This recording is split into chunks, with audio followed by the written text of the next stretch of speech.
બનાસકાંઠાના દાંતાથી મહત્વના સમાચાર મળી રહ્યા છે। દાંતા નજીક બસને અકસ્માત નડ્યો છે। ખેડબ્રહ્માથી ધાનેરા જતી સરકારી બસનો ગંભીર અકસ્માત થયો છે। ચડતા ઢળાવમાં બસ ગરમ થતા બસ રોકી હતી, ત્યારબાદ ફરીથી ઢાળ ચડતા બસ ખીણમાં ખાબકી છે। કુંવારસી ઘાટીમાં ઢાળ ચડતા બસ પાછી પડતા 10 ફૂટ ઊંડી ખીણમાં ખાબકી। આશરે 45 જેટલા મુસાફરોને નાની મોટી ઈજાઓ પહોંચી છે। 108 ઘટના સ્થળે પહોંચી તમામ ઘાયલ મુસાફરોને દાંતા રેફરલ હોસ્પિટલમાં લઈ જવામાં આવ્યા છે। કહીએ તો તમામ મુસાફરોનો ચમત્કારી બચાવ થયો છે। દાંતા મામલતદાર અને હડાદ પીએસઆઈ ઘટનાની અને હોસ્પિટલમાં દર્દીઓની ખાસ મુલાકાત લીધી હતી। સંજીવ રાજપૂત, એબીએન બનાસકાંઠા।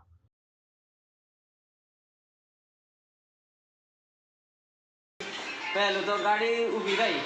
ऊभी रही ते वक्त पेला पैसेंजर उतरी पर બે જણા ઉતરી પછી ઊભી તો મૂકી માપની આવી જાય પછી પાછી શરૂ કરી પછી દબા જાતી રહે એમ કરી જવાબ દેતી આગળ જાય પછી પાછી આવી ગઈ પછી ઊભી તો અડોળી ગઈ હે રિવર્સમાં ખાડામાં જતી રહી રિવર્સમાં ખાડામાં પછી શું તો મને કશું ખબર નહીં।